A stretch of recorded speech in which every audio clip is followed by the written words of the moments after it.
অবশেষে বাংলাদেশের ক্রিকেট প্রেমী অগণিত সমর্থকের দীর্ঘদিনের প্রত্যাশা পূরণ হলো। আমরা যারা বাংলাদেশের ক্রিকেটকে ভালোবাসি, আমাদের প্রত্যেকের প্রত্যাশা ছিল বিপিএল এর পর বাংলাদেশে দ্বিতীয় কোনো টি-20 টুর্নামেন্ট চালু করার, যাতে করে আমাদের ঘরোয়া খেলোয়াড়েরা সেখানে অংশগ্রহণ করে টি-20 খেলার কৌশল খুব ভালোভাবে আয়ত্ত করতে পারে। অবশেষে দেরিতে হলেও সেই পথেই পা বাড়ালো বাংলাদেশ ক্রিকেট বোর্ড, কারণ ইতিমধ্যেই শুরু হয়েছে ন্যাশনাল ক্রিকেট লিগ NCL টি-20 টুর্নামেন্ট, যে টুর্নামেন্টের প্রথম দিনই আমরা একাধিক চমকের দেখা পেয়েছি। আমরা যদি দিনের প্রথম খেলার দিকে তাকাই, তাহলে দেখতে পাই দুই দল মিলে সেখানে মোট 412 রান করতে সক্ষম হয়েছিল। দেখুন, টি-20 ক্রিকেটে দুই দল মিলে যখন 412 রান করে, সেই ম্যাচটা উত্তেজনার পারদে ঠাসা হবে এমনটাই স্বাভাবিক। হয়েছেও তাই। আগে ব্যাটিং করে সিলেট মাত্র 4 উইকেটের বিনিময়ে 205 রানের একটা পর্বতসম ইনিংস দাঁড় করাতে সক্ষম হয়েছিল, যেখানে নেতৃত্ব দিয়েছেন সাবেক অনূর্ধ্ব-19 দলের উদ্বোধনী ব্যাটার জিশান আলম, যিনি 53 বল মোকাবেলা করে 100 রানের একটা অনবদ্য ইনিংস খেলেন। তার এই ইনিংসে 4টি চারের মার ছিল এবং 10টি ছক্কার মার ছিল, যেখানে তার স্ট্রাইক রেট ছিল 188.68।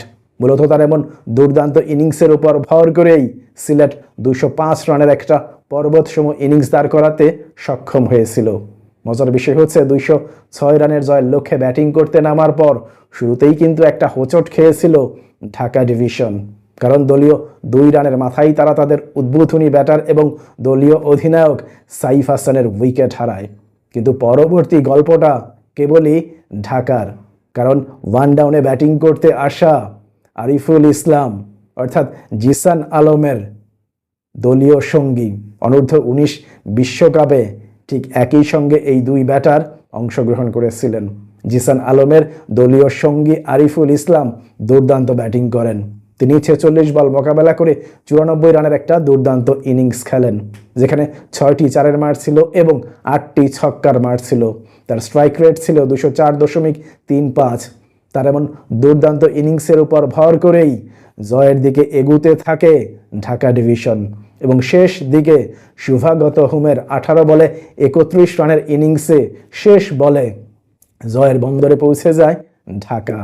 অন্যদিকে দিনের দ্বিতীয় খেলায় মুখোমুখি হয়েছিল ঢাকা মেট্রো এবং বরিশাল, যেখানে আগে ব্যাটিং করে ঢাকা মেট্রো 4 উইকেটের বিনিময়ে 192 রান করতে সক্ষম হয়েছিল। দলের পক্ষে উদ্বোধনী ব্যাটার ইমরান-উজ-জামান 33 বল মোকাবেলা করে 53 রানের একটা কার্যকর ইনিংস খেলেন। এর বাইরে দলীয় অধিনায়ক মোহাম্মদ নাঈম শেখ 35 বল মোকাবেলা করে 65 রানের একটা আক্রমণাত্মক ইনিংস খেলে।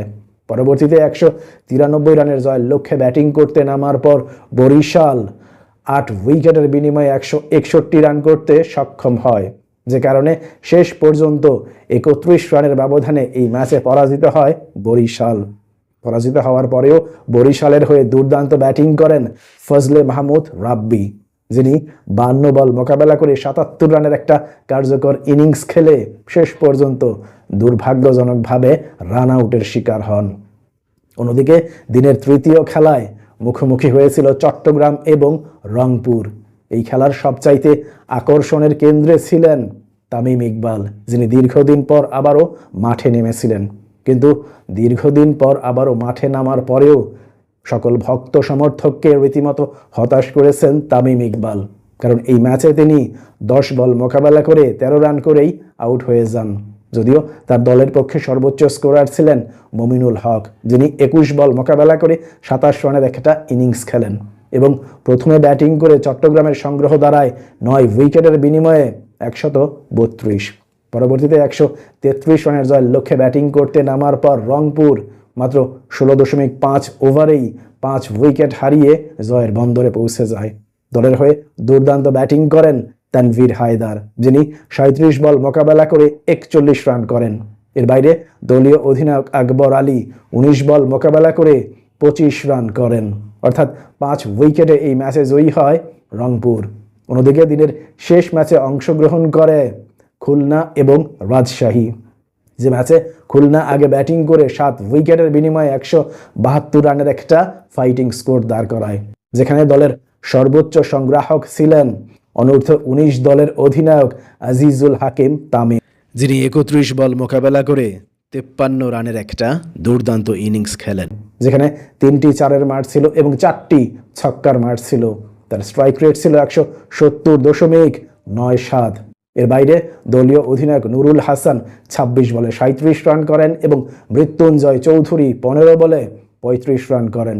পরবর্তীতে 173 রানের জয়ের লক্ষ্যে ব্যাটিং করতে নামার পর রাজশাহী যখন 17.2 ওভারে 153 রান করে 3 উইকেট হারিয়ে ঠিক তখন খেলা বন্ধ হয়ে যায়, যে কারণে ডিএলএস মেথডে রাজশাহী 11 রানের ব্যবধানে এই ম্যাচে জয়ী হয়।